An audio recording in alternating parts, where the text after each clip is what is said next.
Bonjour et bienvenue à l'émission Prochain Coup de cœur, une émission qui a comme objectif, comme mission de vous faire découvrir les élus de la région.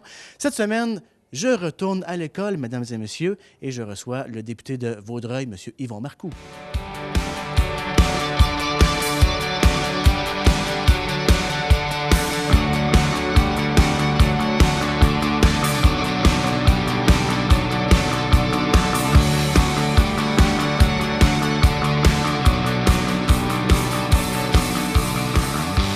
Alors le voici, mon invité cette semaine, Yvon Marcoux, député de Vaudreuil. Bonjour, merci d'être là aujourd'hui. Ça fait plaisir d'être avec vous, Jean-Pierre. Et donc, on va apprendre à mieux vous connaître et pour que les gens puissent mieux vous connaître, donc, qui vous êtes, on va partir de loin. Vous êtes natif de quel endroit? Moi, je suis natif de la Beauce, plus OK. précisément de Saint-Elzéar-de-Beauce. Et j'ai fait mes études à Québec. J'ai travaillé à Québec pendant un certain nombre d'années. Et j'ai déménagé dans la région de Montréal en 1978. Mais vous allez trop vite, là. Quelles études que vous avez faites? J'ai fait des études en droit, donc je suis Oui. diplômé en droit, je suis membre du barreau. À l'Université Laval? À l'Université Laval. Et puis j'ai également une maîtrise en droit de l'Université de Toronto et également une scolarité de doctorat en droit de l'Université Laval. Avez-vous pratiqué un peu? J'ai peu pratiqué parce que dès le début de ma carrière, moi j'ai enseigné à la faculté de droit de l'Université Laval de 66 à 70. Puis également, en même temps, j'enseignais aussi aux sciences de l'administration de l'Université Laval, mais j'étais professeur plein temps à la faculté de droit de l'Université Laval. Qu'est-ce qui vous a attiré dans le droit?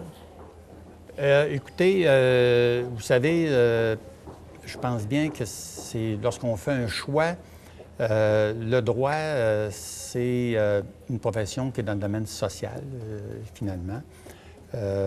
C'est une profession également qui nous permet sur le plan de l'évolution de la société, vous savez, de pouvoir servir la société.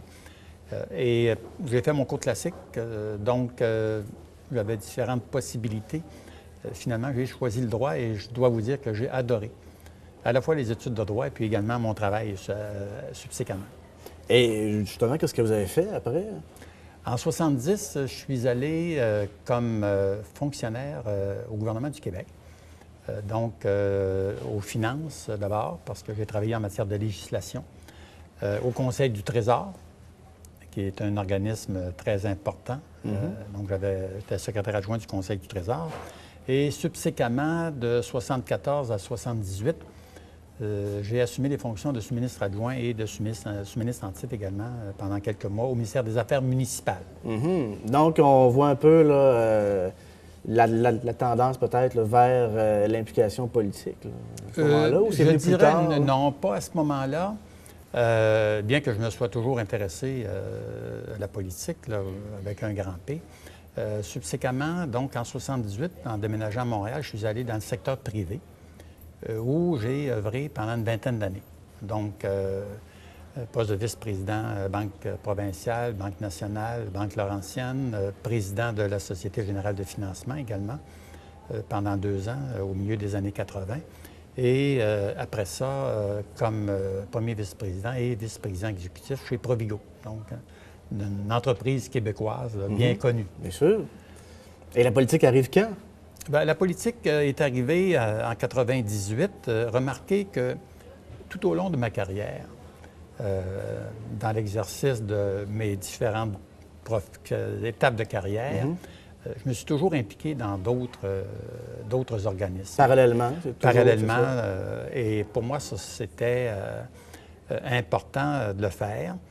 Et j'ai notamment, quand j'étais dans le milieu des affaires, été très, très actif dans le milieu des chambres de commerce. Chambre de commerce de Montréal, dont j'ai été président. La Chambre de commerce du Québec également, dont j'ai été président. Beaucoup impliqué aussi dans des organismes sociaux pour des levées de fonds, sur des conseils d'administration pour aider les gens dans le milieu culturel. Vers 97, c'était pas la première fois d'ailleurs, fin 97, début 98, des gens que je connaissais m'ont invité à considérer d'aller en politique. Parce que, compte tenu de ce que j'avais fait dans le passé, et se disant, mais on pense que tu pourrais apporter une contribution. C'est jamais une décision facile, vous savez. Vous y avez pensé longuement? Oui, j'y ai mûrement réfléchi. C'est également une décision que nous prenons avec la famille. D'ailleurs, dans tous mes changements de carrière et surtout des déménagements, parce que quand vous déménagez, nous avons 4 enfants, il faut que ce soit une décision qui amène l'adhésion aussi de ta conjointe ou de tes enfants. Je pense que ça, il faut avoir le support de tous les membres de la famille. Il faut avoir le support. Autrement, vous savez, je ne serais pas allé en politique. Bien honnêtement, là, je n'aurais pas fait le saut que j'ai fait en 98. Alors ça, pour moi, c'était majeur. Et d'ailleurs, j'ai eu un support sans condition, vous savez, de mon épouse de 46 ans. Donc, ça fait un certain nombre d'années. Puis également des enfants, maintenant des petits-enfants. Mais à mon avis, ça, pour moi, en tout cas, c'était une condition extrêmement importante. Donc, vous êtes député de Vaudreuil depuis combien de temps? Depuis 98. J'ai été élu à la fin novembre 98. Ça va faire, écoutez, 2008, bientôt 2018, bientôt 12 ans. J'avais envisagé au point de départ un mandat en disant, on va faire, oui, je vais me présenter si je suis élu. On va faire un mandat et on verra subséquemment après. Et finalement, bien voyez-vous, je suis encore député de Vaudreuil. Et les gens de Vaudreuil m'ont renouvelé leur confiance là, depuis 98 et j'en suis très touché. On va remonter encore dans le temps. Là. Que faisaient vos parents comme métier en Beauce? Oh, mon père était agriculteur. Moi, je suis né sur une ferme. Donc, une ferme laitière, une ferme porcine. Je suis le plus vieux de la famille. Nous étions 7 enfants. Et j'ai 2 de mes frères qui ont continué la ferme paternelle. Donc, j'ai 2 de mes frères qui demeurent encore là, des belles-sœurs. Donc, régulièrement, nous retournons. Mon épouse également est originaire de Saint-Alzire-de-Beauce. Donc, régulièrement, nous retournons dans la Beauce. Et, vous savez, on n'oublie jamais notre coin de pays, même si Vaudreuil est une région extraordinaire que j'aime énormément. C'est vrai, on se rappelle toujours d'où on vient. Je pense que c'est important. Nos racines, c'est important. Et votre épouse, qu'est-ce qu'elle fait? Mon épouse, maintenant, est à la retraite. Au début, comme nous avions 4 enfants, vous savez, et moi, je travaillais pas mal, impliqué dans bien des organisations. Donc, elle avait cessé de travailler pour élever les enfants. Quand la dernière est arrivée en secondaire 3, au primaire 3, à ce moment-là, elle est retournée sur le marché du travail dans le domaine des communications. Malheureusement, elle a eu un problème de santé important en 1994 et à ce moment-là, elle a décidé de cesser de travailler et puis là, elle va bien. Elle s'est impliquée cependant beaucoup dans des organismes de bienfaisance, des organismes dans le domaine du cancer. Alors, elle est toujours demeurée très active. Bien, bonne nouvelle. Oui, tout à fait. Vos enfants, si on fait le tour maintenant des 4 enfants, que font-ils? Les 4, le plus vieux, ils sont tous ils sont allés à l'université. Le plus vieux est en Colombie, à Bogota. Ah oui? Oui, il enseigne là-bas.